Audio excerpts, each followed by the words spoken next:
1789 সাল ফরাসি বিপ্লবের কাহিনীটা আমরা জানি, তবে আজকে আমি একটা ভিন্ন প্রেক্ষাপট নিয়ে বলবো। সেটা হচ্ছে পলিটিক্সের বাইরেও এখানে একটা গুরুত্বপূর্ণ ফ্যাক্টর ছিল, সেটা হচ্ছে ক্ষুধা এবং দারিদ্র।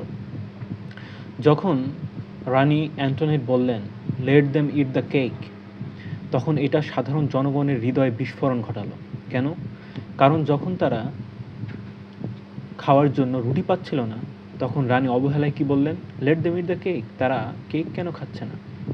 অতঃপর কি হলো আমরা সবাই জানি। পৃথিবীর প্রায় 800 মিলিয়ন মানুষ এখনো না খেয়ে ক্ষুধার জ্বালায় তারা ঘুমাতে যায়। মহাত্মা গান্ধী একটা কথা বলেছেন, to a man with empty stomach food is the God. আমাদের বাংলায়ও একটা প্রবাদ আছে, অভাবে স্বভাব নষ্ট। আর আরবিতে এরকম একটা প্রবাদ আছে যে আল জুউ কাফির, অর্থাৎ ক্ষুধা মানুষকে কাফির বানায়।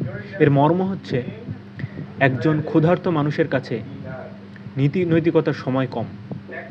ক্ষুধার জ্বালায় সে নীতি নৈতিকতাকে হারিয়ে ফেলে, তার স্বভাব নষ্ট হয়ে যায়। এই যে পুঁজিবাদ, আমরা প্রয়োজনের চেয়েও বেশি আমাদের চোখের ক্ষুধা মেটানোর জন্য খাচ্ছি। আমাদের প্রয়োজন 1 প্লেট, আমরা 2 প্লেট তুলে নিচ্ছি, অথচ 1 প্লেট খাওয়ার পরে বাকি অংশটুকু নষ্ট, অপচয়।